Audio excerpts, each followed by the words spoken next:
Imagine um mundo antigo sendo engolido pela fome. Os campos secam, os celeiros esvaziam. Famílias inteiras caminham por estradas poeirentas em busca de pão. Povos, tribos e nações começam a perceber que a crise não é local. Não é apenas uma estação ruim. Não é apenas uma colheita perdida. É uma fome devastadora, longa, profunda, capaz de dobrar reis, enfraquecer impérios e apagar famílias da história. Mas, no centro desse colapso mundial, existe um homem. Ele não nasceu no Egito. Não era faraó. Não era sacerdote egípcio. Não veio de uma linhagem de governadores. Ele chegou ao maior império da época como escravo. Foi vendido pelos próprios irmãos. Foi acusado injustamente. Foi esquecido numa prisão. E mesmo assim, Deus o levantou para administrar uma das maiores crises econômicas, políticas e humanitárias do mundo antigo. Esse homem era José. Mas a pergunta mais profunda não é apenas como José chegou ao poder. A pergunta é, o que José realmente tinha? Ele tinha inteligência? Sim. Tinha dons espirituais? Sim. Tinha capacidade administrativa? Sim. Tinha domínio emocional? Também. Mas acima de tudo, José tinha algo que nem a cisterna, nem a escravidão, nem a prisão, nem o palácio conseguiram arrancar dele: a presença de Deus. A história de José não é apenas uma história sobre sonhos. É uma história sobre providência. Não é apenas sobre sofrimento. É sobre propósito. Não é apenas sobre promoção. É sobre como Deus governa silenciosamente os acontecimentos humanos, mesmo quando tudo parece perdido. E para entender como um jovem rejeitado pela própria família se tornou o homem que salvou povos da grande fome, precisamos voltar ao começo, não ao palácio do Egito, mas à tenda de Jacó, onde a dor de uma família dividida começaria a desenhar um caminho que só Deus poderia conduzir. A história de José não começa em uma prisão egípcia, nem diante do trono de Faraó, nem nos celeiros que um dia salvariam o mundo antigo da fome. A história de José começa muito antes, dentro de uma promessa.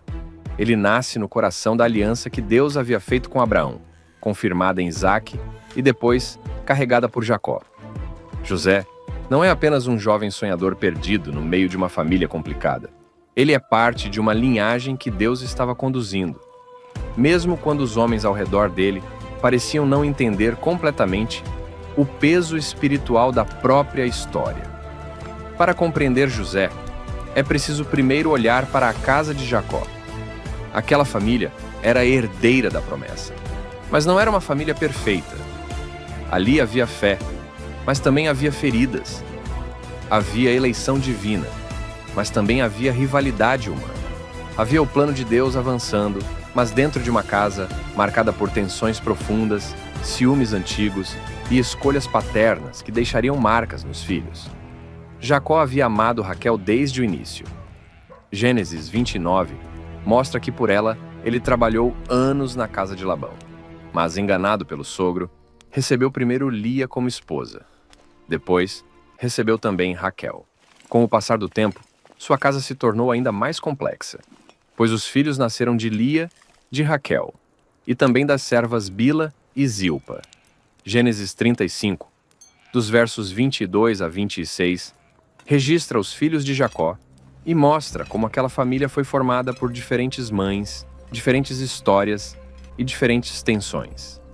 Lia, que não era amada como Raquel, começou a gerar filhos. Gênesis 29, dos versos 31 a 35, mostra o sofrimento silencioso de uma mulher que buscava ser vista pelo marido através dos filhos que gerava. Cada nascimento carregava uma esperança, uma dor, uma tentativa de conquistar afeto. Enquanto isso, Raquel permanecia estéril por um tempo.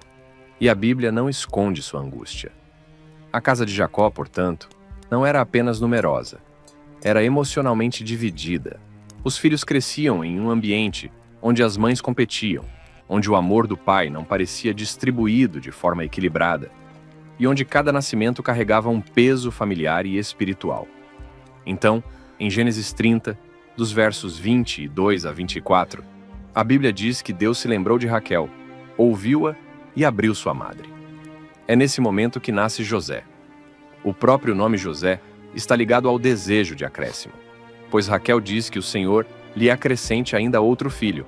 O nascimento de José, portanto, não foi recebido como algo comum. Ele era o filho da mulher amada, o filho esperado, o filho que veio depois de anos de dor, oração e vergonha social.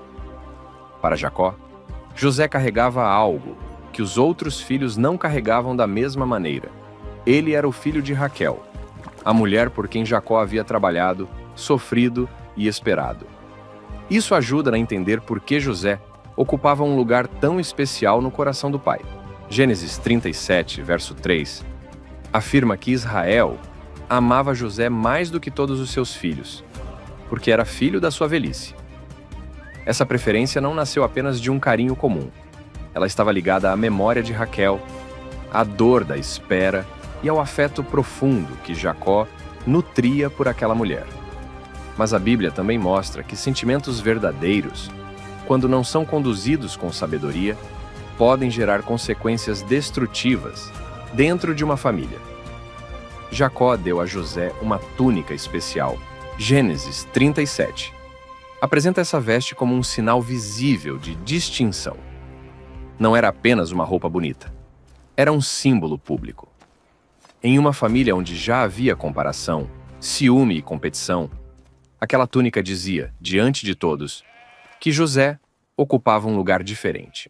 A cada vez que José aparecia com aquela veste, os irmãos viam não apenas um tecido sobre os ombros do jovem, mas uma mensagem silenciosa. Nosso pai o ama mais. A Bíblia diz, em Gênesis 37, verso 4, que os irmãos de José perceberam que o pai o amava mais do que a todos eles, e por isso passaram a odiá-lo, a ponto de não conseguirem falar com ele pacificamente. Essa é uma frase pesada. O conflito ainda não havia chegado ao poço, nem à venda para os mercadores, nem ao Egito, mas o veneno já estava dentro da casa. Antes de José ser traído no campo, ele já era rejeitado no coração dos irmãos.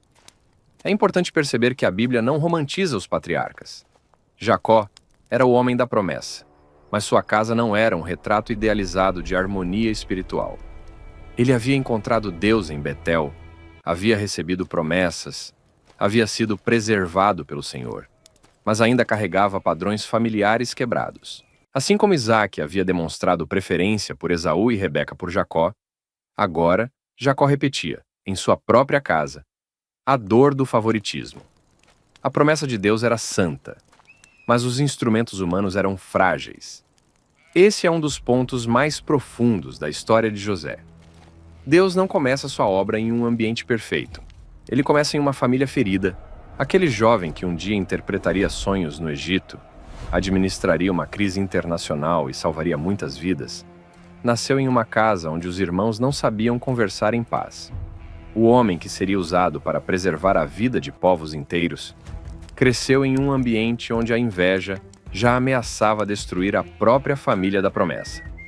E aqui está a grande tensão do início da história. Deus havia prometido a Abraão que, por meio de sua descendência, todas as famílias da terra seriam abençoadas. Mas agora, essa descendência parecia dividida por dentro. A promessa estava viva, mas a casa estava em crise. A aliança continuava de pé, mas os corações estavam feridos. O futuro de Israel estava sendo formado dentro de uma família que precisava desesperadamente da graça de Deus. José, portanto, surge diante de nós como o filho amado, o filho esperado, o filho marcado por uma distinção que não pediu, mas que carregou. Sua túnica anunciava honra, mas também provocava ódio. Sua posição despertava afeto no pai, mas ressentimento nos irmãos. Antes de governar no Egito, José precisaria atravessar a própria dor de ser odiado dentro de casa. E é justamente nesse ambiente que a narrativa começa a ganhar força. Porque a história de José não é apenas a história de um jovem com sonhos. É a história de como Deus conduz sua promessa através de uma família quebrada, transformando rivalidade em redenção, inveja em instrumento de providência e feridas domésticas em caminho para a preservação de uma nação inteira. Antes de continuarmos, eu quero te pedir algo de coração. Esse vídeo que você está assistindo não nasceu do nada. Foram horas de preparação para trazer a palavra de Deus com clareza, com respeito e com profundidade. E se isso está te ajudando, a melhor forma de você apoiar esse trabalho é bem simples. Curtir o vídeo, deixar um comentário aqui embaixo e, se aparecer para você, clica no botão Hype. Leva só alguns segundos. Isso faz muita diferença. Cada curtida, cada comentário e cada apoio nesse botão faz diferença. Quando você comenta, você me mostra que esse esforço valeu a pena e, mais do que isso, você ajuda essa mensagem a alcançar mais pessoas, porque o YouTube entende que esse conteúdo tem valor e passa a entregar para mais gente. E no caso do botão Hype, esse apoio pode dar ainda mais visibilidade ao vídeo, ajudando o conteúdo a ganhar destaque e alcançar pessoas que talvez nunca encontrariam essa mensagem sozinhas. Ou seja, com um gesto simples, você não apoia apenas o canal, mas também coopera para que a palavra de Deus chegue mais longe. Então, comenta algo do seu coração ou comente exatamente assim: a palavra de Deus é maravilhosa e fiel. Obrigado pelo seu apoio. Agora sim, voltando para a história. O conflito que havia dentro da casa de Jacó não permaneceria escondido por muito tempo. A túnica já havia tornado visível a preferência do pai, mas agora algo ainda mais profundo entraria na história: os sonhos de José. E esses sonhos não seriam apenas imagens misteriosas da mente de um jovem.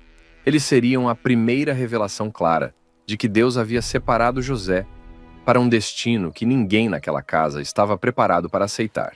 Gênesis 37, verso 5, diz que José teve um sonho e o contou a seus irmãos. A reação foi imediata. Eles passaram a odiá-lo ainda mais. A frase é importante porque mostra que o ódio já existia antes dos sonhos. Os sonhos não criaram a rejeição.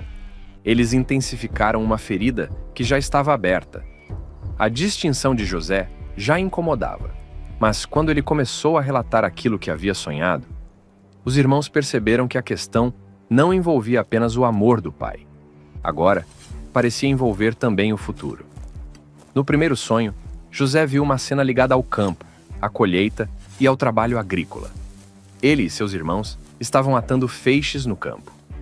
De repente, o feixe de José se levantou e permaneceu em pé, enquanto os feixes dos irmãos se colocaram ao redor e se inclinaram diante dele.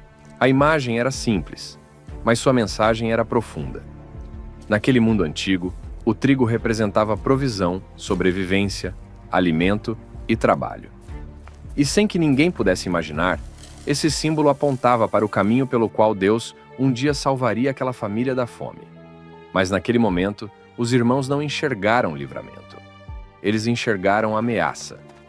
Em Gênesis 37, verso 8, eles perguntaram a José se ele realmente reinaria sobre eles, ou se teria domínio sobre eles. Isso mostra que eles entenderam o sentido do sonho. Não era uma imagem neutra. Havia ali uma mensagem de autoridade, elevação e submissão. O irmão mais novo, o filho preferido, o jovem que já usava a túnica especial, agora parecia anunciar que um dia todos teriam que se curvar diante dele. No mundo antigo, sonhos eram levados a sério, especialmente quando vinham carregados de símbolos e se repetiam com força. Em muitas culturas do Antigo Oriente, reis, sacerdotes e famílias interpretavam sonhos como possíveis sinais divinos, advertências ou revelações sobre o futuro. A própria narrativa bíblica de José mostrará isso mais adiante, quando os sonhos do copeiro, do padeiro e do próprio faraó se tornarem peças centrais no cumprimento do plano de Deus. Mas aqui, em Gênesis 37, os sonhos ainda aparecem no ambiente doméstico, dentro de uma tenda familiar, no meio de irmãos já marcados por ressentimento. Então vem o segundo sonho. José sonha novamente, e agora a imagem se torna ainda maior. Ele vê o sol, a lua e 11 estrelas se inclinando diante dele. A cena sai do campo e sobe ao céu. O primeiro sonho falava de feixes. O segundo envolve astros. O primeiro parecia tocar apenas os irmãos. O segundo alcançava a família inteira. Quando José contou esse sonho ao pai e aos irmãos, Jacó o repreendeu e perguntou se ele, sua mãe e seus irmãos realmente viriam a se prostrar diante dele em terra. A repreensão de Jacó mostra que até o pai percebeu a gravidade da mensagem. A imagem do sol, da lua e das 11 estrelas apontava para uma autoridade que ultrapassava a relação comum entre irmãos. Porém, Gênesis 37, verso 11, acrescenta um detalhe decisivo. Os irmãos tiveram ciúmes dele, mas seu pai guardou o caso no coração. Jacó repreendeu José, mas não descartou completamente o sonho. Como alguém que conhecia a maneira misteriosa pela qual Deus podia falar e conduzir destinos, Jacó parece ter percebido que havia algo ali que não podia ser ignorado. É aqui que a história exige equilíbrio. José não deve ser apresentado como um vilão arrogante, como se estivesse inventando grandeza para humilhar os irmãos. A Bíblia não diz que ele fabricou os sonhos. Também não diz que os sonhos eram falsos. Pelo contrário, toda a narrativa posterior mostrará que eles eram verdadeiros. Mas também não precisamos imaginar José como alguém plenamente maduro, capaz de compreender todas as implicações daquilo que estava recebendo. Ele era jovem, estava em processo, e talvez ainda não soubesse carregar uma revelação tão grande com o silêncio e a prudência que ela exigia. Os sonhos vinham de Deus, mas José ainda teria que ser moldado por Deus. A revelação era verdadeira, mas o caráter do jovem ainda passaria pelo fogo da espera. O destino estava anunciado, mas o caminho não seria direto. Essa é uma das grandes marcas da providência divina na vida de José. Deus mostra o fim, mas não revela imediatamente o processo. José viu pessoas se curvando diante dele, mas não viu o poço. Viu sinais de autoridade, mas não viu as correntes. Viu imagens de honra, mas não viu os anos de humilhação. Para os irmãos, aqueles sonhos foram como lenha, jogada sobre brasas antigas. O ciúme se transformou em inveja. A inveja começou a tomar forma de rejeição. E a rejeição logo caminharia para a violência. Eles não estavam apenas irritados com o irmão mais novo. Eles estavam resistindo à possibilidade de que Deus elevasse justamente aquele que eles desprezavam. Essa tensão atravessa toda a história. Muitas vezes, o que Deus revela como promessa, os homens interpretam como ameaça.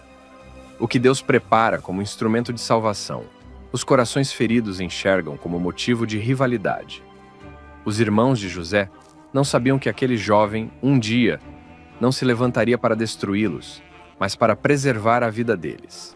Eles não conseguiam imaginar que a autoridade revelada nos sonhos não seria usada para vingança, mas para misericórdia. Assim, os sonhos de José abriram uma janela para o futuro, mas também escancararam a condição espiritual daquela família. A promessa estava avançando, mas o ódio também. O céu havia falado por meio de símbolos, mas a terra respondeu com ciúme.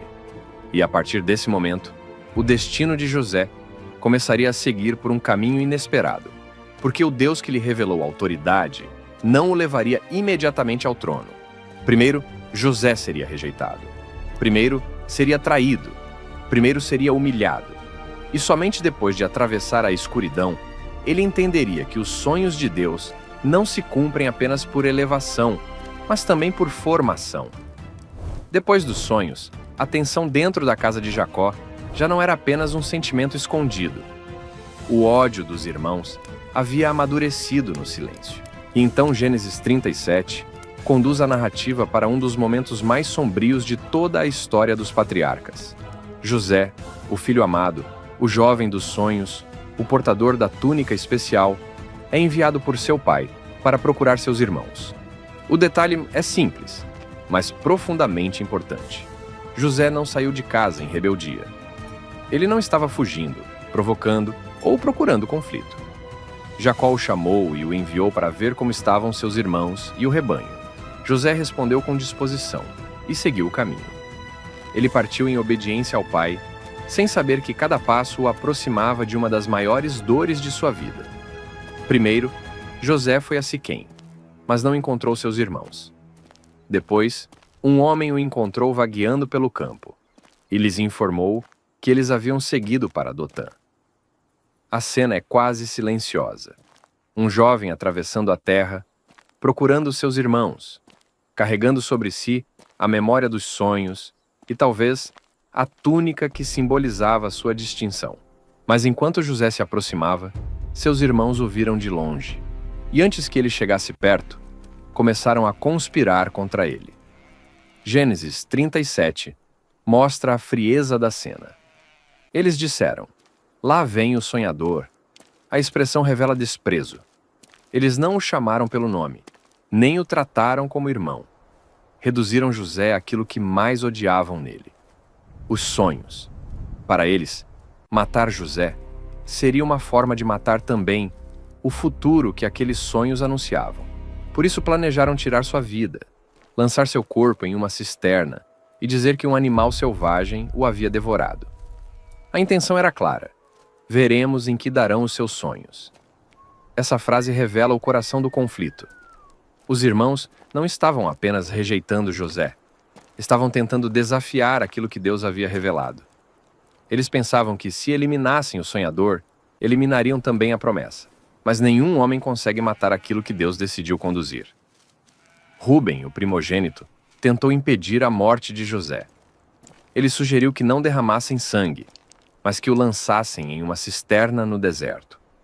A intenção de Rúben, segundo o texto, era livrá-lo das mãos dos irmãos e devolvê-lo ao pai. Ainda assim, sua tentativa foi incompleta. Ele evitou o assassinato imediato, mas não impediu a humilhação. Quando José chegou, os irmãos arrancaram dele a túnica especial, aquela veste que durante tanto tempo havia inflamado o ciúme da casa. O símbolo da honra foi retirado à força. O filho amado foi despido daquilo que o distinguia. E então José foi lançado numa cisterna vazia, sem água. A imagem é forte. O jovem que havia sonhado com feixes, se curvando diante dele, agora estava no fundo de um buraco. O jovem que havia visto sinais celestiais, agora via apenas as paredes secas de uma cisterna. Aquele que carregava uma promessa parecia ter sido esquecido debaixo da terra. Mas a Bíblia faz questão de dizer que a cisterna estava vazia, sem água. José não morreu ali. O lugar era profundo, era humilhante, era assustador, mas não era seu túmulo. Enquanto José estava no fundo da cisterna, seus irmãos se assentaram para comer pão. Esse detalhe mostra a dureza do coração deles naquele momento. O irmão estava preso, humilhado e vulnerável. Mas eles comiam. A violência já havia sido normalizada dentro deles. Então, levantaram os olhos e viram uma caravana vindo de Gileade, com camelos carregando especiarias, bálsamo e mirra, seguindo para o Egito. Era uma rota comercial, uma estrada de mercadores, um caminho comum do Antigo Oriente. Mas naquele dia, essa estrada se tornaria parte da providência de Deus. Judá propôs uma alternativa. Em vez de matar José, eles poderiam vendê-lo. Assim, não derramariam seu sangue, pois ele era irmão deles. A frase parece preservar algum senso de parentesco, mas não diminui a crueldade do ato. Vender um irmão como escravo não era misericórdia verdadeira. Era transformar sangue familiar em preço. José foi tirado da cisterna e vendido por 20 peças de prata aos mercadores, que o levaram para o Egito. Na visão dos irmãos, tudo estava resolvido. José desapareceria. Os sonhos morreriam longe. A família nunca mais ouviria sua voz. Mas na visão de Deus, o caminho para o cumprimento dos sonhos estava apenas começando. Aquela caravana que parecia carregar José para longe da promessa, na verdade o levava para o lugar onde a promessa seria preservada. O Egito, que parecia destino de escravidão, se tornaria o cenário da providência. Mas ainda havia uma última crueldade. Os irmãos tomaram a túnica de José, mataram um bode e mergulharam a veste no sangue. Depois a enviaram ao pai, permitindo que Jacó tirasse sua própria conclusão. Eles não precisaram dizer diretamente que José estava morto. Bastou apresentar a túnica manchada. Jacó reconheceu a veste e declarou que era a túnica de seu filho, concluindo que um animal selvagem o havia devorado. Então rasgou suas vestes, vestiu pano de saco e chorou por muitos dias. A dor de Jacó é uma das cenas mais pesadas da narrativa. O pai que havia distinguido José com uma túnica, agora recebia essa mesma túnica como prova de morte. O símbolo do favoritismo virou instrumento de engano. Os filhos que odiavam José feriram também o próprio pai. O pecado nunca destrói apenas o alvo imediato. Ele espalha sofrimento por toda a casa. Enquanto Jacó chorava pensando que José estava morto, José seguia vivo, mas escravizado. Gênesis 37 termina dizendo que os midianitas o venderam no Egito a Potifar, oficial de Faraó, capitão da guarda. A promessa parecia enterrada, mas estava se movendo. O filho amado parecia perdido, mas Deus ainda governava a história. Este é um dos grandes fundamentos espirituais da vida de José. Deus não é autor do pecado dos homens, mas é soberano até sobre as injustiças que os homens cometem. A traição dos irmãos foi má. A venda de José foi cruel. O engano contra Jacó foi perverso. Nada disso deve ser romantizado. Mas a providência divina é tão profunda que até a maldade humana, sem deixar de ser maldade, acaba sendo vencida e conduzida para um propósito maior. Os irmãos venderam José para calar os sonhos, mas, sem saber, colocaram José na estrada que levaria ao cumprimento deles. A túnica estava manchada. A cisterna ficou para trás. O pai chorava. O jovem era levado como escravo. E aos olhos humanos, tudo parecia perdido. Mas a promessa de Deus não morre quando os homens tentam enterrá-la. Às vezes, o caminho da promessa passa primeiro pelo lugar onde ela parece ter acabado. José chegou ao Egito sem família, sem liberdade e sem qualquer aparência externa de futuro. Pouco tempo antes, ele era o filho amado na casa de Jacó, reconhecido pela túnica especial que o distinguia dos irmãos. Agora, era apenas um escravo hebreu vendido em uma terra estrangeira. O caminho que começou na cisterna terminou, humanamente falando, no mercado de servos de uma das civilizações mais poderosas do mundo antigo. O Egito não era apenas outro lugar no mapa. Era um império antigo, organizado, rico, religioso e profundamente marcado pelo politeísmo. Seus templos, seus oficiais, sua administração e sua visão de mundo eram muito diferentes da fé dos patriarcas. José havia crescido dentro da memória do Deus de Abraão, Isaque e Jacó. Agora estava cercado por uma cultura que adorava muitos deuses, exaltava Faraó e via o poder egípcio como centro da ordem do mundo. Aos olhos humanos, José parecia deslocado, pequeno e vulnerável. Gênesis 39, verso 1, diz que ele foi comprado por Potifar, oficial de Faraó e capitão da guarda. Potifar não era um homem comum. Ele estava ligado à estrutura do poder egípcio, próximo da administração real e da segurança de Faraó. José, portanto, não entrou em uma casa simples. Ele foi colocado dentro de um ambiente de autoridade, riqueza e disciplina. Mas, naquele lugar, ele não tinha direitos de filho, nem a proteção do pai, nem a segurança da antiga casa. Ele era propriedade de outro homem. E então, a Bíblia introduz uma das frases mais decisivas de toda a história de José. O Senhor era com José. Essa afirmação aparece em Gênesis 39 como uma luz dentro da escuridão.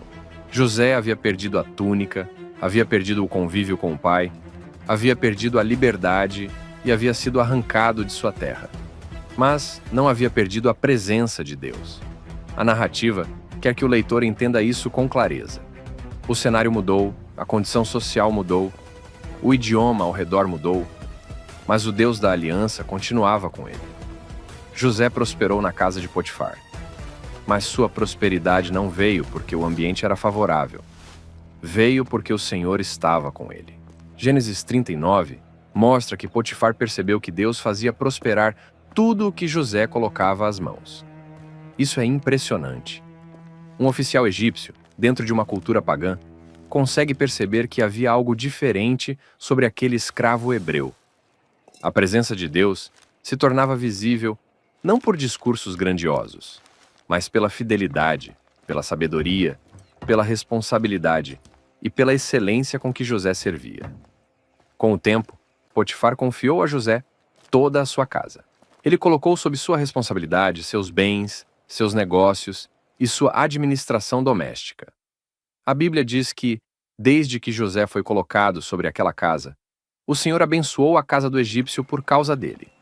Isso mostra um princípio profundo na narrativa.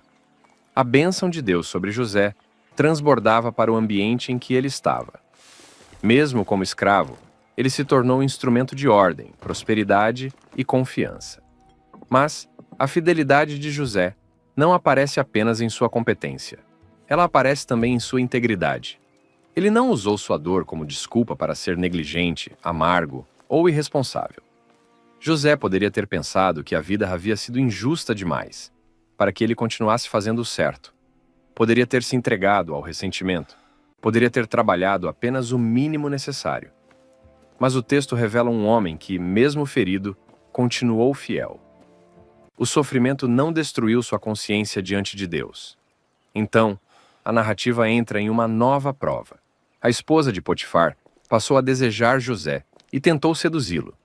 Esse ponto precisa ser tratado com sobriedade, porque o foco do texto não é alimentar curiosidade, mas revelar o temor de Deus no coração de José.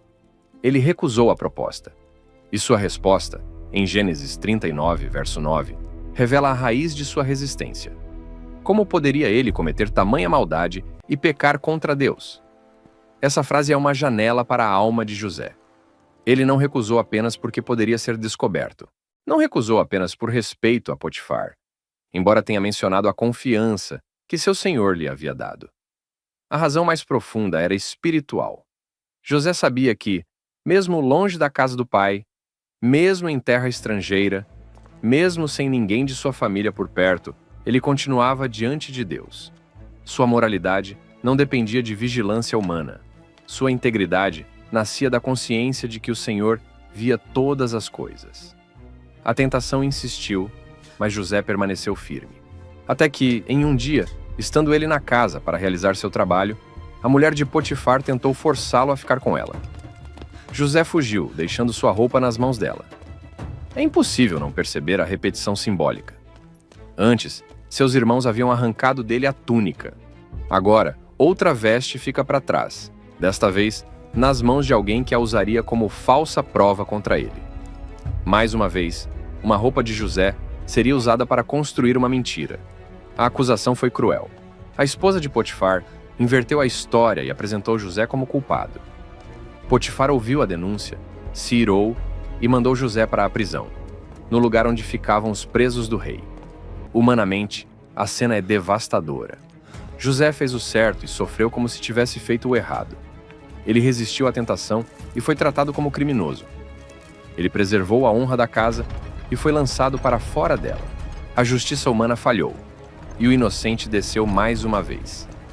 Mas Gênesis 39 não termina com a prisão como palavra final. O texto repete a verdade central. O Senhor era com José. A presença de Deus não ficou na casa de Potifar. Desceu com José para a prisão. O Deus que estava com ele na prosperidade administrativa também estava com ele no cárcere injusto. E ali, novamente, José encontrou favor. O carcereiro confiou a ele os presos, e tudo o que era feito ali passava por suas mãos, porque o Senhor estava com ele e fazia prosperar o que ele realizava. Esse capítulo ensina que a presença de Deus não significa a ausência de sofrimento. José estava com Deus e foi vendido. José estava com Deus e foi tentado. José estava com Deus e foi acusado falsamente. José estava com Deus e foi preso. A diferença é que nenhuma dessas perdas conseguiu separá-lo do propósito divino. A mão dos homens podia mudar sua posição, mas não podia remover a presença do Senhor sobre sua vida. José perdeu a túnica de filho. Depois, perdeu a roupa na casa de Potifar. Perdeu sua liberdade pela segunda vez. Perdeu sua reputação diante dos homens. Mas não perdeu aquilo que realmente sustentava sua história. Ele não perdeu a presença de Deus. E é dentro da prisão, no lugar onde tudo parecia ainda mais distante dos sonhos, que Deus começaria a abrir a próxima porta do caminho. A prisão parecia ser o lugar onde os sonhos de José haviam sido enterrados pela segunda vez. Primeiro, ele havia descido à cisterna pelas mãos dos irmãos. Depois, desceu ao cárcere por causa de uma acusação falsa.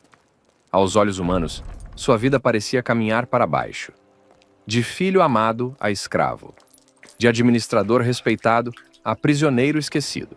Mas, na narrativa bíblica, a descida de José não é ausência de Deus, é preparação. Gênesis 39 já havia terminado mostrando que o Senhor era com José dentro da prisão. E esse detalhe muda completamente a leitura da história. A prisão não era boa. A injustiça não era justa. O sofrimento não era pequeno. Mas Deus estava trabalhando ali. O mesmo José que administrou a casa de Potifar agora começa a receber responsabilidades no cárcere. O carcereiro confia os presos aos seus cuidados, e tudo o que era feito ali passava por suas mãos. A prisão, que parecia apenas lugar de punição, tornou-se também escola de governo. Isso revela algo profundo sobre José. Ele tinha uma combinação rara: presença de Deus, caráter aprovado e capacidade administrativa. Sua vida espiritual não anulava sua competência prática. Sua fidelidade a Deus não o tornava passivo. Mesmo preso, ele servia. Mesmo injustiçado, ele organizava.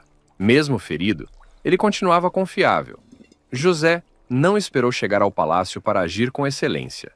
Ele foi fiel no lugar escondido, antes de ser visto no lugar público. Então, Gênesis 40 introduz dois homens importantes: o copeiro e o padeiro de Faraó. Eles haviam ofendido seu senhor, o rei do Egito, e foram colocados na prisão onde José estava. Esses cargos não eram simples funções domésticas. O copeiro servia próximo do rei e tinha acesso à mesa real. Em muitas cortes antigas, era uma posição de confiança, pois envolvia a segurança da bebida do soberano.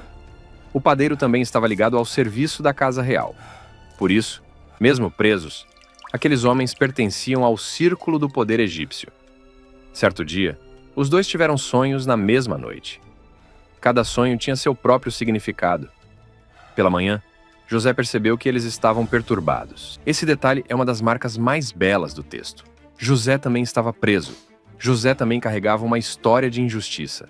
José também tinha motivos para estar fechado em sua própria dor. Mas ele ainda conseguia enxergar o rosto triste de outros homens. O sofrimento não havia matado sua sensibilidade. Ele perguntou por que estavam com o semblante abatido. Eles responderam que haviam sonhado e não havia quem interpretasse os sonhos. Então José disse uma frase fundamental: "Não pertencem a Deus as interpretações? Contem-me os sonhos." Com isso, José deixa claro que o dom não era uma ferramenta de autopromoção.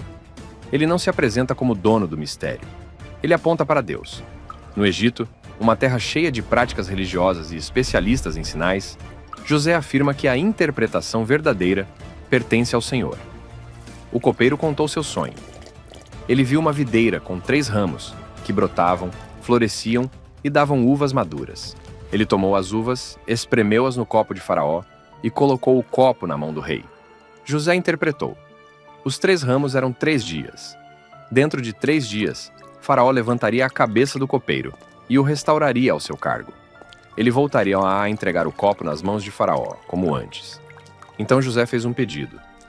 Pediu que o copeiro se lembrasse dele quando estivesse bem, que usasse de bondade e mencionasse seu caso a Faraó, para tirá-lo daquela casa. José explicou que havia sido roubado da terra dos hebreus e que nada fizera para ser lançado naquela prisão. Essa fala mostra que José não negava sua dor. Ele cria em Deus, mas não chamava injustiça de justiça. Ele continuava fiel, mas sabia que sua prisão era indevida. Depois foi a vez do padeiro. Ao ver que a interpretação do copeiro era favorável, ele contou o seu sonho. Havia 3 cestos de pão sobre sua cabeça, e no cesto de cima havia alimentos preparados para Faraó, mas as aves os comiam. A interpretação foi dura. Os 3 cestos eram 3 dias. Dentro de 3 dias, Faraó levantaria a cabeça do padeiro, mas para condenação. Ele seria morto, e as aves comeriam sua carne. José não suavizou a mensagem para agradar. Ele foi fiel ao que Deus lhe revelava, mesmo quando a interpretação era pesada. 3 dias depois, no aniversário de Faraó, tudo aconteceu exatamente como José havia dito. O copeiro foi restaurado ao seu posto, e o padeiro foi condenado. A precisão das interpretações confirmava que Deus estava com José. O dom era real. A revelação era verdadeira. O Deus que havia falado por sonhos na juventude de José, agora usava José para interpretar os sonhos de outros. Mas então vem uma das frases mais dolorosas da narrativa. O copeiro não se lembrou de José. Antes, esqueceu-se dele. Depois de tudo, José continuou preso. A interpretação correta não abriu a porta imediatamente. O dom funcionou, mas a libertação não veio naquele momento. A fidelidade de José foi evidente, mas o tempo de Deus ainda não havia chegado. Essa é uma tensão espiritual profunda. Muitas vezes, imaginamos que quando Deus usa alguém, a porta se abre no mesmo instante. Mas, na história de José, o dom não substitui o processo. A interpretação foi verdadeira, mas ainda havia maturidade sendo formada no silêncio. José precisava aprender que o mesmo Deus que revela também governa o tempo. A promessa não depende apenas do dom, mas da mão soberana de Deus conduzindo cada estação. Gênesis 41 começa dizendo que, passados 2 anos completos, Faraó teve sonhos. 2 anos completos. Essa expressão pesa. Foram mais dias na prisão, mais noites sem resposta, mais tempo sem explicação. Mas o esquecimento do copeiro não anulou a memória de Deus. O homem esqueceu, mas Deus não esqueceu. A porta não abriu antes, porque o palácio ainda não estava pronto para chamar José. A prisão treinou o homem que governaria a crise. Ali, José aprendeu a servir sem aplauso, administrar sem título, discernir dores humanas, interpretar mistérios com humildade e esperar sem abandonar sua fidelidade. Ele ainda não sabia, mas cada dia naquele lugar estava preparando sua mente, seu caráter e sua confiança para uma responsabilidade muito maior. 2 anos depois, no momento exato, o sonho de Faraó despertaria a lembrança do copeiro. E José sairia da prisão não apenas como alguém que sofreu, mas como alguém formado por Deus no lugar onde parecia esquecido. Depois de 2 anos completos de silêncio, a história de José chega ao dia em que a prisão começou a tremer diante do chamado de Deus. José ainda estava no cárcere, esquecido pelos homens, mas não esquecido pelo Senhor. E no momento determinado, Deus não começou movendo José diretamente. Começou perturbando o sono do homem mais poderoso do Egito. Gênesis 41 diz que Faraó teve um sonho. Ele estava em pé junto ao rio, provavelmente o Nilo, a grande fonte de vida do Egito. De suas águas subiram 7 vacas formosas e gordas, que pastavam entre os juncos. Mas, depois delas, subiram outras 7 vacas, feias e magras. Então, numa cena estranha e inquietante, as vacas magras devoraram as vacas formosas. Faraó acordou abalado. Depois voltou a dormir e sonhou novamente. Desta vez, viu 7 espigas cheias e boas crescerem em uma só haste. Depois, surgiram 7 espigas mirradas, ressecadas pelo vento oriental, e essas espigas fracas consumiram as espigas cheias. Ao amanhecer, o espírito de Faraó estava perturbado. O homem que governava uma nação inteira não conseguia governar a inquietação dentro de si, então mandou chamar os magos e os sábios do Egito. Em uma terra marcada por templos, sacerdotes, rituais e especialistas em sinais, era natural que Faraó recorresse aos intérpretes oficiais da corte. Mas nenhum deles conseguiu explicar o sonho. A sabedoria do Egito ficou em silêncio diante de uma mensagem que vinha do Deus de José. Foi nesse momento que o copeiro se lembrou. Aquele homem que havia esquecido José por 2 anos, agora trouxe seu nome diante de Faraó.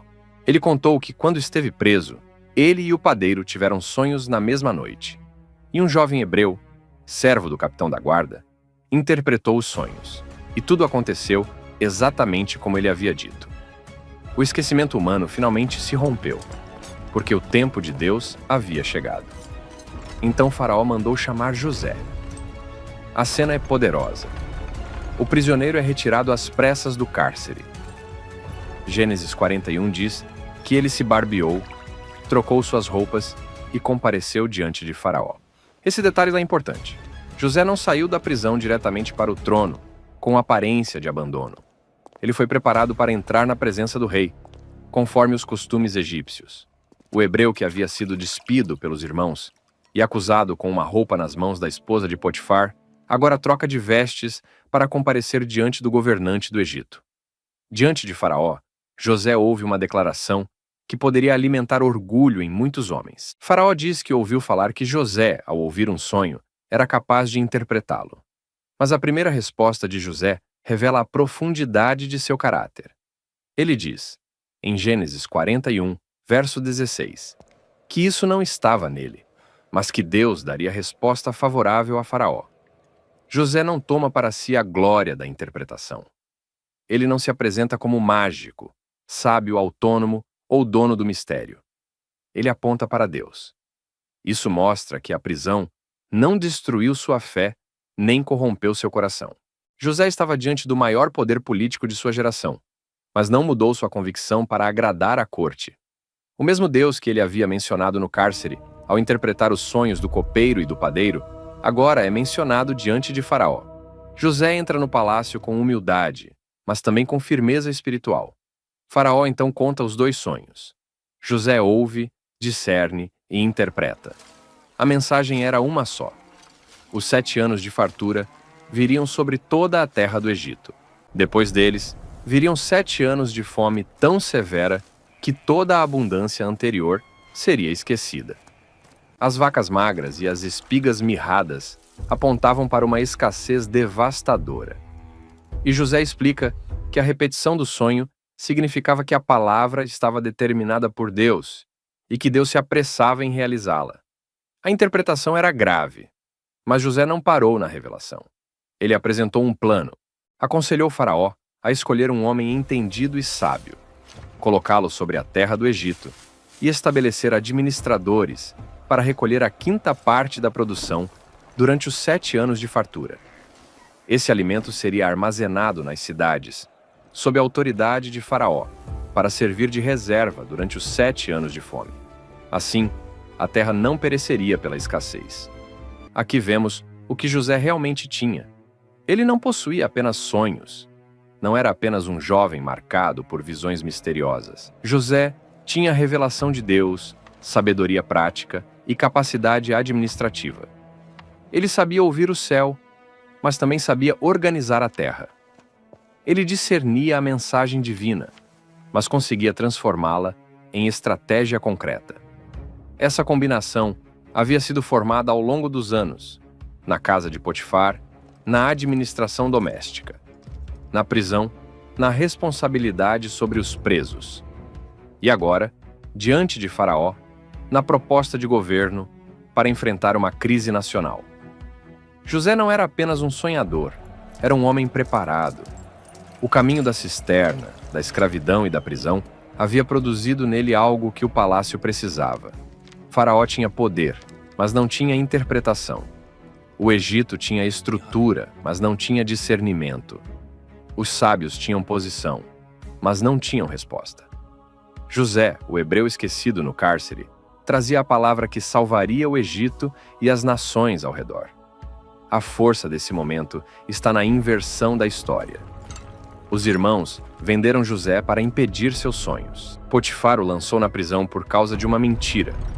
O copeiro se esqueceu dele por 2 anos. Mas ninguém conseguiu impedir o dia em que Deus abriria a porta certa, diante da pessoa certa, no momento certo.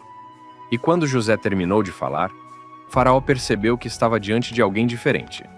A resposta agradou ao rei e a seus servos. E logo Faraó faria uma pergunta que mudaria para sempre a vida de José. Poderia haver alguém como este, em quem há o Espírito de Deus? A partir daquele instante, o prisioneiro não seria mais visto apenas como um hebreu esquecido. O Egito começaria a enxergar nele o homem preparado por Deus para governar a crise que estava por vir. A interpretação de José não apenas explicou os sonhos de Faraó. Ela revelou o futuro de uma nação inteira. O Egito teria 7 anos de abundância, mas depois enfrentaria 7 anos de fome tão severa que a fartura anterior seria quase esquecida. E diante daquela revelação, Faraó percebeu que o homem que havia interpretado o sonho também era o homem capaz de administrar a resposta. Gênesis 41 mostra uma das viradas mais impressionantes de toda a narrativa bíblica. José, que havia sido tirado da prisão às pressas, agora é colocado diante de todo o Egito como governador. Faraó declara que, visto que Deus havia mostrado tudo aquilo a José, não havia ninguém tão entendido e sábio como ele. Então o coloca sobre sua casa e sobre toda a terra do Egito. Apenas no trono Faraó seria maior que José. Essa mudança é radical. José sai da condição de prisioneiro para a posição de autoridade nacional. O homem que antes não podia decidir nem sobre sua própria liberdade, agora recebe poder para coordenar a sobrevivência de um império. Faraó tira o anel de sua mão e o coloca na mão de José. Esse anel representava a autoridade oficial, capacidade de agir em nome do rei, poder administrativo reconhecido. Depois o veste com roupas de linho fino, coloca um colar de ouro em seu pescoço e o faz andar na segunda carruagem real. Diante dele, o povo deveria se inclinar. Mas a ênfase da história não está apenas na promoção. A grandeza de José não está simplesmente em sair da prisão e ocupar o palácio. A grandeza está na missão. Deus não levantou José apenas para compensar sua dor. Deus o levantou para preservar vidas. A honra pública era real, mas a responsabilidade era imensa. Aquele que havia sido treinado no silêncio agora precisava governar em escala nacional. José tinha 30 anos quando se apresentou diante de Faraó. Gênesis 41 registra esse detalhe para mostrar que havia passado tempo desde sua juventude na casa de Jacó. O jovem dos sonhos havia amadurecido. O filho preferido se tornara escravo. O escravo se tornara administrador. O administrador injustiçado se tornara prisioneiro. E o prisioneiro, moldado por Deus, agora se tornava governador. Durante os 7 anos de fartura, José não desperdiçou o tempo da abundância. Ele saiu pela terra do Egito, organizou a arrecadação, recolheu o mantimento das cidades e armazenou cereal em grande quantidade. O texto diz que José ajuntou trigo como a areia do mar, muitíssimo, até parar de contar, porque não havia número. Essa expressão revela a dimensão monumental da administração. Não se tratava de uma pequena reserva local. Era uma operação nacional, cuidadosamente organizada, realizada enquanto a terra ainda produzia com fartura. Aqui é importante entender o contexto do Egito. O Egito Antigo era uma potência agrícola, profundamente ligada ao rio Nilo. As cheias do Nilo fertilizavam a terra e sustentavam colheitas abundantes. Além disso, o Egito possuía uma estrutura política centralizada, com administração forte, oficiais, armazéns e capacidade de organizar recursos em larga escala. Deus colocou José exatamente no centro de uma civilização que possuía meios reais para armazenar alimento e distribuir provisão durante uma crise prolongada. Isso mostra a precisão da providência divina. José não foi levado a qualquer lugar. Ele foi levado ao Egito. Não foi colocado em qualquer casa. Foi comprado por Potifar, oficial de Faraó. Não foi enviado a qualquer prisão. Foi colocado no lugar onde estavam os presos do rei. Não interpretou qualquer sonho. Interpretou o sonho de Faraó. Cada etapa que parecia perda estava misteriosamente aproximando José do ponto exato onde sua vida se tornaria instrumento de preservação. Então os 7 anos de fartura chegaram ao fim. E começaram os 7 anos de fome, como José havia dito. A fome atingiu todas as terras. Mas em toda a terra do Egito havia pão. Quando o povo egípcio começou a clamar a Faraó por alimento, Faraó os enviou a José. A resposta do rei é significativa. Ide a José. O que ele vos disser, fazei. O escravo hebreu, antes ignorado e esquecido, agora era o homem a quem o Egito precisava ouvir para sobreviver. A fome se agravou sobre a terra. José abriu os celeiros e vendeu mantimento aos egípcios. Mas a crise não ficou limitada ao Egito. Gênesis 41 afirma que de todas as terras vinham ao Egito para comprar de José, porque a fome prevaleceu em todo o mundo conhecido daquela região. É nesse sentido histórico e providencial que José se torna o homem que salvou o mundo antigo da grande fome.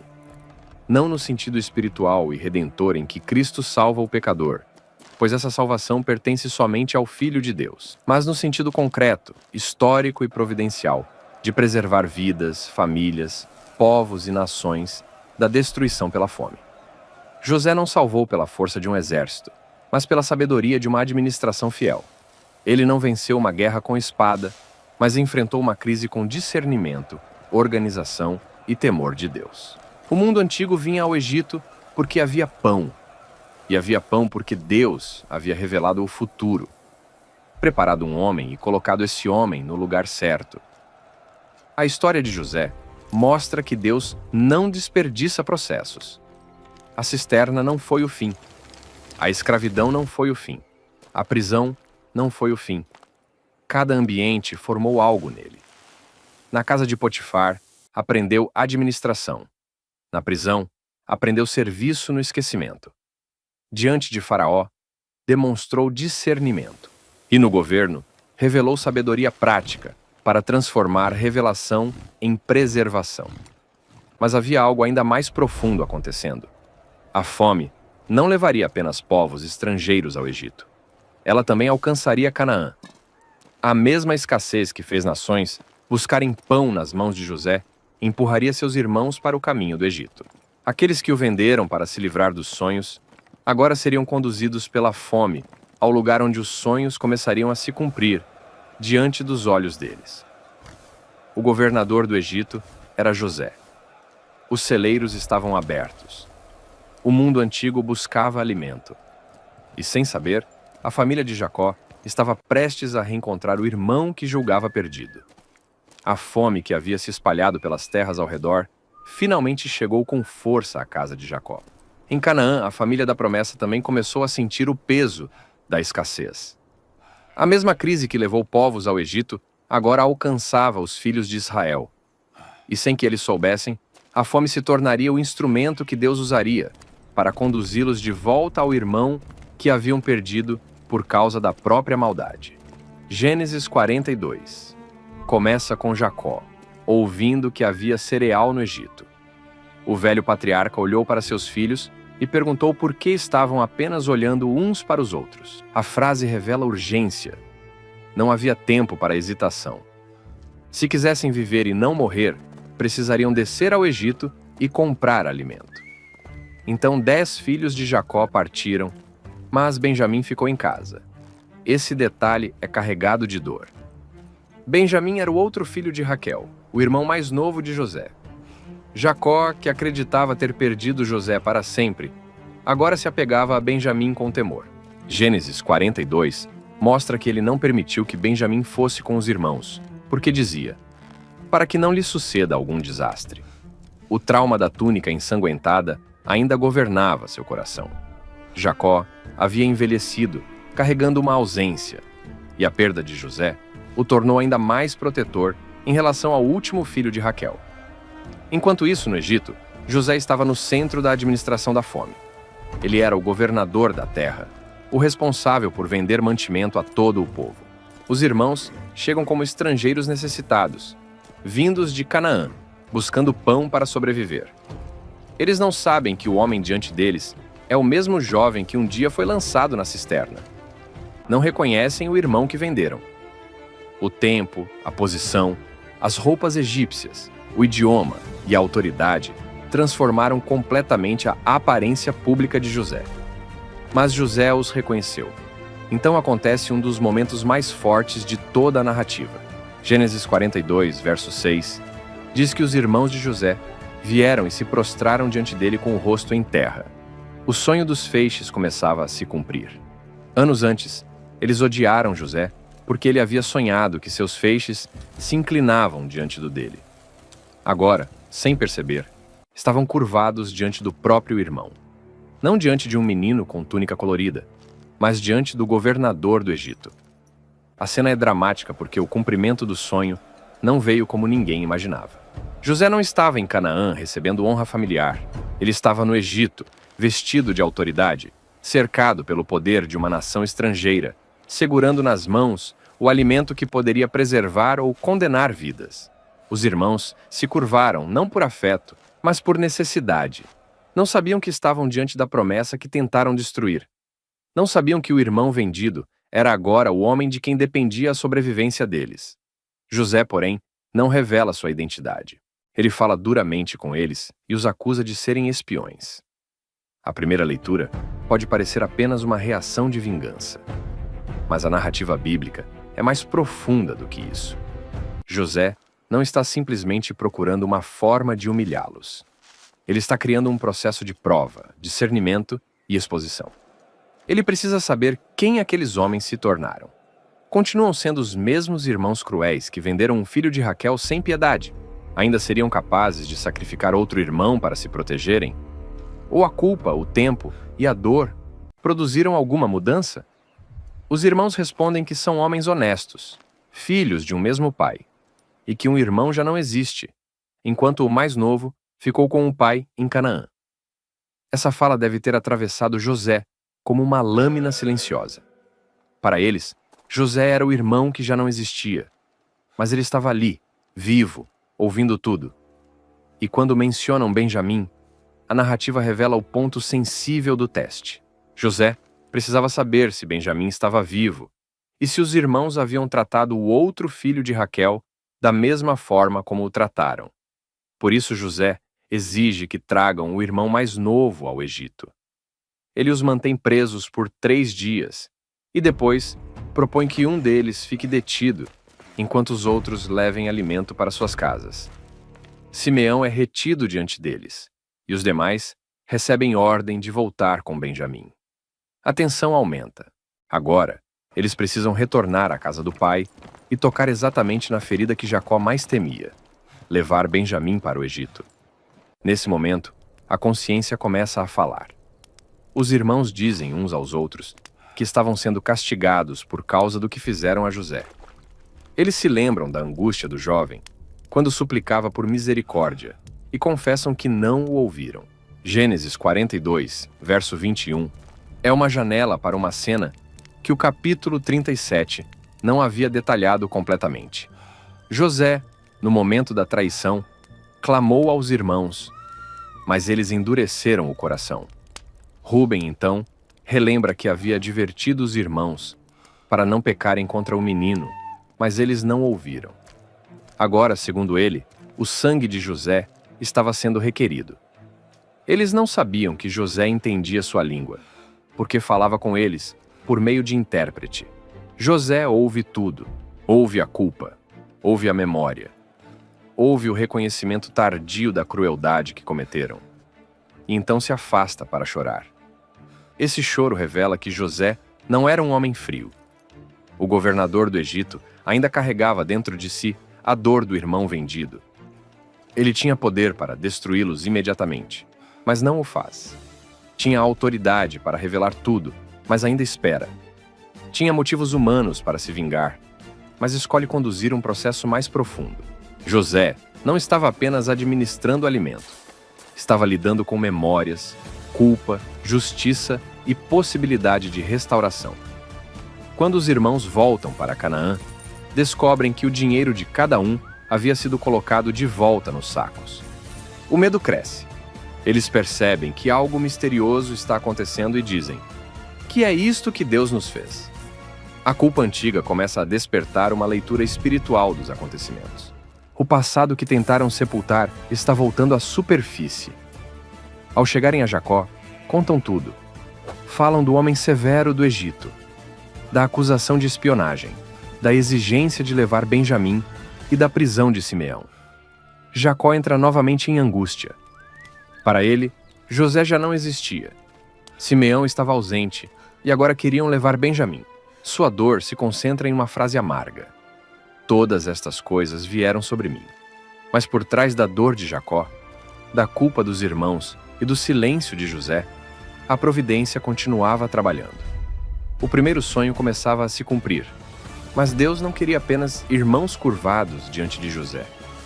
Deus queria uma família confrontada, quebrantada e restaurada. A fome levou os irmãos ao Egito. A necessidade os colocou de joelhos, mas a restauração começaria quando a culpa escondida finalmente viesse à luz. O governador ainda não revelou seu rosto. O irmão ainda não disse seu nome. A ferida ainda não foi fechada. Mas o processo começou.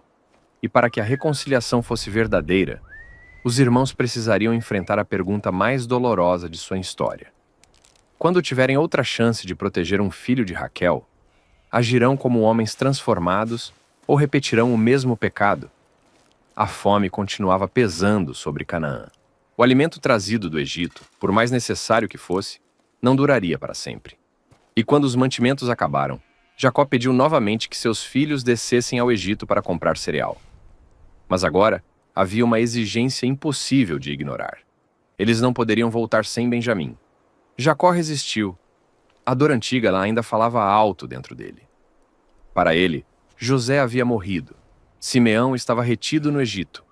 E agora, Benjamim, o último filho de Raquel, também estava sendo colocado em risco. O velho patriarca parecia preso ao medo de perder tudo o que ainda restava da mulher que amara. Mas a fome não dava alternativa. Se Benjamim não fosse, a família poderia morrer. É nesse momento que Judá se levanta. E esse detalhe é decisivo. Em Gênesis 43, Judá assume responsabilidade por Benjamim diante do pai. Ele promete ser fiador do irmão mais novo e diz que, se não o trouxer de volta, carregará a culpa para sempre. O peso dessa cena está no contraste com o passado. Judá havia participado da venda de José. Foi dele a proposta de vender o irmão aos mercadores, em Gênesis 37. Mas agora, diante de outro filho amado de Jacó, Judá não propõe abandono. Ele assume proteção. A viagem ao Egito, portanto, não é apenas uma busca por alimento. É uma jornada de prova. Os irmãos voltam ao lugar onde o governador desconhecido os aguarda, levando consigo Benjamim, presentes da terra, dinheiro em dobro e o medo de que a situação anterior se volte contra eles. Quando chegam, são conduzidos à casa de José. Em vez de se sentirem honrados, ficam apavorados. Pensam que estão sendo levados ali por causa do dinheiro que havia voltado nos sacos e temem ser acusados, escravizados e perder seus animais. Mas a resposta que recebem é inesperada. O administrador da casa de José os tranquiliza e diz que o Deus deles, o Deus de seu pai, lhes havia dado tesouro nos sacos. Simeão é trazido de volta, recebem água, cuidam dos pés e dos animais. A tensão permanece, mas a cena começa a se abrir para algo maior do que julgamento. Há uma misericórdia escondida, ainda não revelada. Quando José entra, os irmãos se prostram diante dele novamente. O sonho continua se cumprindo. Mas agora, a cena é mais profunda, porque Benjamim está presente. José pergunta pelo pai. Quer saber se o velho ainda vive, e então vê Benjamim, seu irmão, filho de sua mãe. A emoção rompe sua postura de governador. Gênesis 43 mostra que José se apressa em sair, porque suas entranhas se comoveram por causa do irmão. Ele entra em uma câmara e chora. Esse choro é o coração escondido da narrativa. José ainda não se revela, mas não está indiferente. Ele vê o irmão mais novo, aquele que não participou da venda, aquele que também era filho de Raquel, e toda a memória da casa paterna volta sobre ele. Depois lava o rosto, se controla e retorna. O governador precisa continuar o processo, mas o irmão ferido já está profundamente tocado. Durante a refeição, José organiza os irmãos por ordem de nascimento, do mais velho ao mais novo, e eles se admiram. Benjamim recebe porção muito maior que a dos outros. Esse detalhe parece simples, mas tem força de teste. No passado, a preferência por José havia acendido inveja mortal. Agora, diante de uma honra especial dada a Benjamim, como os irmãos reagiriam? A narrativa começa a examinar se o ciúme ainda domina aquela família. Depois, vem a prova final. Em Gênesis 44, José ordena que os sacos sejam cheios de alimento, que o dinheiro seja devolvido novamente e que sua taça de prata seja colocada no saco de Benjamim. Quando os irmãos partem, são alcançados pelo administrador de José e acusados de roubo. Eles negam com firmeza e chegam a dizer que aquele com quem a taça for encontrada morra e os demais se tornem escravos. mas a taça é encontrada justamente no saco de Benjamim. A cena é devastadora. Tudo converge para uma pergunta: eles abandonarão Benjamim como abandonaram José? Salvarão a si mesmos, deixando o filho amado para trás? Voltarão a Jacó com outra história de perda? A prova não existe para informar José apenas sobre fatos, mas para revelar o coração dos irmãos. A verdadeira mudança não aparece quando nada está em risco. Ela aparece quando a pessoa tem oportunidade de repetir o pecado antigo, mas escolhe outro caminho. Os irmãos rasgam suas vestes e voltam à cidade. Ninguém abandona Benjamim. Diante de José, caem por terra. Judá toma a palavra. E seu discurso em Gênesis 44 é um dos momentos mais comoventes de todo o livro de Gênesis. Ele relembra a dor do pai, explica que a vida de Jacó está ligada à vida de Benjamim e reconhece que, se o jovem não voltar, o pai descerá à sepultura em tristeza. Então, Judá faz algo que revela uma transformação profunda. Ele se oferece para ficar como escravo no lugar de Benjamim. O mesmo homem que antes aceitou vender um irmão como escravo, agora está disposto a se tornar escravo para salvar um irmão. O mesmo Judá que contribuiu para ferir o coração do pai, agora tenta impedir que Jacó seja destruído por outra perda. A mudança não é apenas emocional, é moral, espiritual e familiar. Esse é um dos pontos mais profundos da história de José. Deus não estava trabalhando apenas no ferido. Deus também estava trabalhando nos culpados. A providência divina não preservou apenas José no Egito. Ela conduziu os irmãos a um confronto com o próprio pecado. A fome os trouxe ao Egito, mas a prova revelou o que havia dentro deles. A culpa começou a produzir consciência. A consciência começou a produzir responsabilidade. E em Judá, a responsabilidade chegou ao ponto do sacrifício. José tinha diante de si a resposta que procurava.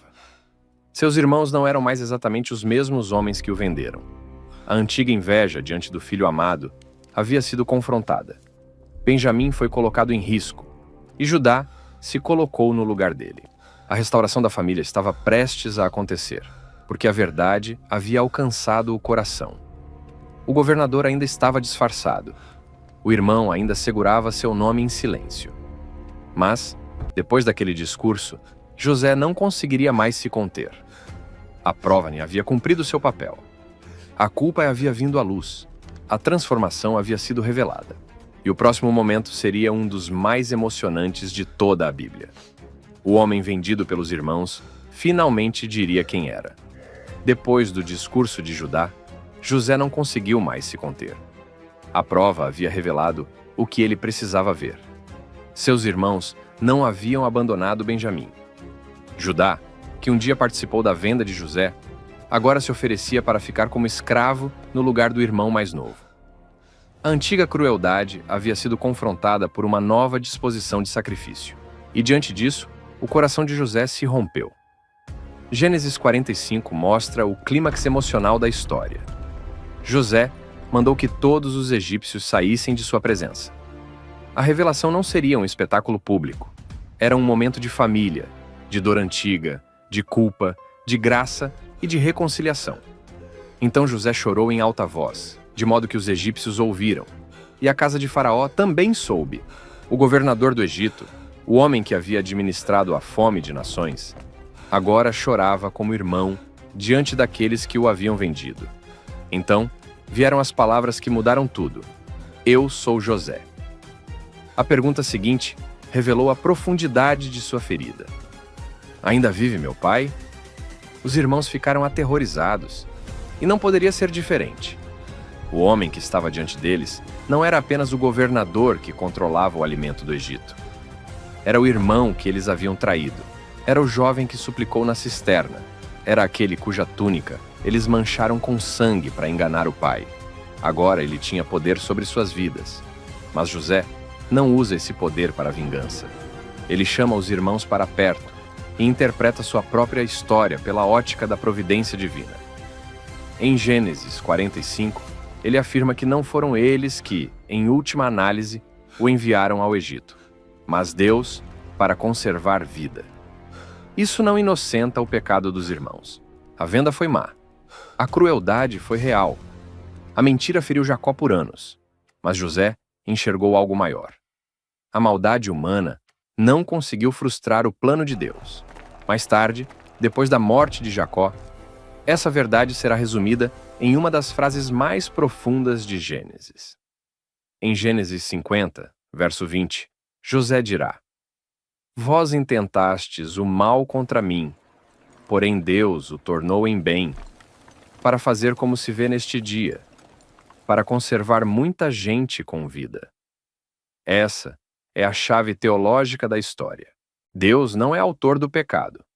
Deus não aprovou a inveja, a traição, a falsa acusação ou a injustiça. Mas sua soberania foi tão profunda que até aquilo que os homens planejaram para destruir foi conduzido para preservar. José manda que seus irmãos voltem a Canaã e tragam Jacó com toda a família. A fome ainda duraria anos e havia provisão no Egito. Quando Jacó ouve que José ainda vive e governa a terra do Egito, seu coração quase desfalece, pois não podia acreditar. Mas ao ver os carros enviados por José, seu espírito revive. O velho patriarca, que por tantos anos chorou um filho que pensava estar morto, agora se prepara para vê-lo novamente. Em Gênesis 46, Jacó desce ao Egito. Antes, em Berseba, oferece sacrifícios ao Deus de seu pai Isaque. E Deus fala com ele em visão, dizendo que não tema descer ao Egito, porque ali faria dele uma grande nação e também o faria subir novamente. Essa palavra é essencial. A descida ao Egito não era abandono da promessa. Era parte do caminho pelo qual Deus preservaria a descendência de Abraão. O encontro entre José e Jacó é uma das cenas mais emocionantes da Bíblia.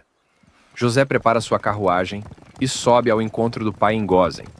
Quando o vê, lança-se ao seu pescoço e chora longamente. Jacó então diz que já podia morrer, pois havia visto o rosto de José e sabia que ele ainda vivia. A dor de anos encontra consolo. A túnica ensanguentada perde sua última palavra. O filho que parecia morto estava vivo. A família de Jacó se estabelece em Gósen, uma região apropriada para seus rebanhos. Ali, eles são preservados durante a fome. Gênesis 47 mostra José apresentando sua família a Faraó e providenciando alimento para seu pai e seus irmãos. A promessa feita a Abraão continuava viva. A descendência não foi destruída pela fome. Foi preservada no Egito. Mas esse final também prepara um novo começo. A história de José fecha Gênesis e abre o caminho para Êxodo. A família que desce pequena ao Egito crescerá até se tornar um povo numeroso. A terra que serviu de refúgio se tornará, gerações depois, lugar de opressão. E o Deus que preservou Israel, por meio de José, levantará mais tarde Moisés, para libertar Israel com mão poderosa. Depois da morte de Jacó, os irmãos ainda temem que José finalmente se vingue. A culpa antiga continua produzindo medo. Eles enviam uma mensagem pedindo perdão e se prostram diante dele mais uma vez. José chora novamente e responde com mansidão. Ele pergunta: acaso estou eu no lugar de Deus? Essa frase revela sua humildade. José não se coloca como juiz soberano da história. Ele reconhece que Deus governou tudo, então reafirma o perdão e promete sustentar os irmãos e seus filhos. O homem que tinha poder para destruir, escolhe preservar. O irmão ferido se torna instrumento de vida. A dor não o transformou em tirano. A providência de Deus o transformou em homem de fé, sabedoria e misericórdia. Por fim, José morre no Egito, mas sua fé continua apontando para a promessa. Em Gênesis 50, ele diz que Deus certamente visitaria seu povo e os faria subir daquela terra para a terra prometida a Abraão, Isaque e Jacó. Por isso pede que levem seus ossos quando esse dia chegar. Êxodo 13, verso 19, mostra que Moisés cumpriu esse pedido. E Hebreus 11, verso 22, interpreta esse gesto como ato de fé. José viveu no Egito, governou no Egito e morreu no Egito. Mas seu coração permaneceu ligado à promessa. Ele sabia que a história de Deus com seu povo não terminaria ali. O homem que salvou o mundo antigo da grande fome também apontou, em sua morte, para o futuro da redenção. Sua vida ensina que Deus transforma sofrimento em propósito, injustiça em caminho, exílio em preservação e maldade humana em palco para sua soberana misericórdia. Assim termina a história de José, não como a vitória da vingança, mas como o triunfo da providência. O filho vendido se tornou preservador de vidas. O irmão traído se tornou instrumento de reconciliação, e a família ferida foi mantida viva para que a promessa de Deus continuasse avançando na história. Assim chegamos ao fim da nossa jornada pela história completa de José. E se você chegou até aqui, eu quero te convidar a marcar este momento não apenas como o fim de um vídeo, mas como uma resposta diante de Deus. Porque a história de José não é apenas a história de um homem que saiu da cisterna e chegou ao governo do Egito. É a história de um Deus que governa o invisível, que trabalha no silêncio, que preserva promessas em meio à dor e que transforma até aquilo que os homens intentaram para o mal em instrumento de vida.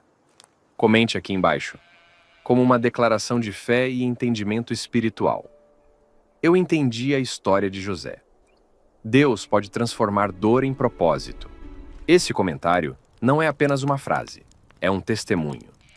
É uma forma de dizer que você compreendeu que a sua vida não está fora do alcance de Deus. Talvez você também tenha passado por rejeições, perdas, injustiças, traições, ou temporadas em que parecia que a promessa havia sido enterrada. Mas a história de José nos ensina que a cisterna não é o fim, a prisão não é o fim, o esquecimento dos homens não é o fim, e a dor não tem a última palavra quando Deus está conduzindo a história. E eu te pergunto, o que mais falou ao seu coração nessa jornada? Foi a fidelidade de José mesmo, quando ninguém estava vendo? Foi a presença de Deus com ele dentro da casa de Potifar e também dentro da prisão? Foi o fato de José ter sido esquecido pelo copeiro, mas nunca esquecido por Deus? Foi a maneira como ele perdoou seus irmãos? Ou foi aquela verdade profunda de Gênesis 50, quando José declarou que os homens intentaram o mal, mas Deus o tornou em bem? Escreva nos comentários o que Deus falou com você. Compartilhe sua reflexão. Às vezes, o seu testemunho nos comentários se torna a resposta que outra pessoa precisava ler para continuar crendo. Quando você comenta com sinceridade, você não está apenas ajudando este vídeo a alcançar mais pessoas. Você está participando da edificação de outros que também precisam lembrar que Deus continua trabalhando, mesmo quando tudo parece perdido. A história de José nos mostra que Deus não desperdiça lágrimas. Ele não desperdiça processos. Ele não desperdiça anos de espera. O Senhor estava com José quando ele era amado pelo pai, mas também estava com ele quando foi rejeitado pelos irmãos. Estava com ele quando administrava a casa de Potifar, mas também estava com ele quando foi lançado injustamente na prisão. Estava com ele diante de Faraó, mas também estava com ele antes de qualquer pessoa reconhecer o seu valor. E isso nos leva a uma verdade ainda maior. José foi usado por Deus para preservar vidas durante a grande fome, mas a Bíblia inteira aponta para alguém maior do que José. José salvou povos da fome de pão, mas Jesus Cristo veio para salvar o ser humano da fome mais profunda da alma. José foi rejeitado por seus irmãos e depois se tornou instrumento de preservação para eles. Jesus também veio para os seus. Foi rejeitado, entregue, humilhado e crucificado. Mas pela sua morte e ressurreição, abriu o caminho da salvação para todos os que creem. Por isso, se você ainda não entregou sua vida a Jesus, este é o momento. Não trate essa mensagem apenas como uma história bonita do passado. Deus está chamando você hoje.